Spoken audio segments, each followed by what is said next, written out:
أهلا بيكم. لو سألت أي مشجع كورة قديم عن خطة 4-4-2 أول حاجة هتيجي في باله هي الالتزام، العرضيات والكرة الإنجليزية الجميلة. بس لو سألت مدرب عصري هيقول لك أنا 4-4-2 فيهم، الكلاسيكية اللي على خط واحد ولا الدايموند الماسية. النهارده على التكتيك بورد هنشرح في دقيقتين إيه الفرق الجوهري بينهم، وإزاي خطة واحدة ممكن تتلعب بطريقتين يقلبوا الماتش تماما.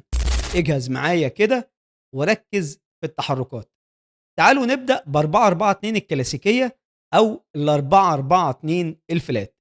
دي خطة السهل الممتنع، زي ما انتم شايفين على البورد. خط الدفاع وخط الوسط واقفين كتل تكتيكية واضحة. الطريقة دي قوتها في الأطراف. عندك وينج يمين ووينج شمال بيطيروا على الخط عشان يعملوا عرضيات.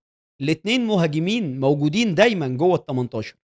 والميزة الدفاعية في الخطة دي إنها بتقفل الملعب عرضيا بشكل ممتاز، وصعب أي منافس يخترقك من الأطراف، لأن دايما في باك ووينج مغطين ورا بعض. إنما عيبها القاتل دايما في قلة الكثافة العددية في نص الملعب، خصوصا لو بتلعب ضد فرقة بتلعب بثلاث لعيبة في النص، زي طريقة 4-3-3 مثلا، لأن عندك اتنين لعيبة بس في الدايرة.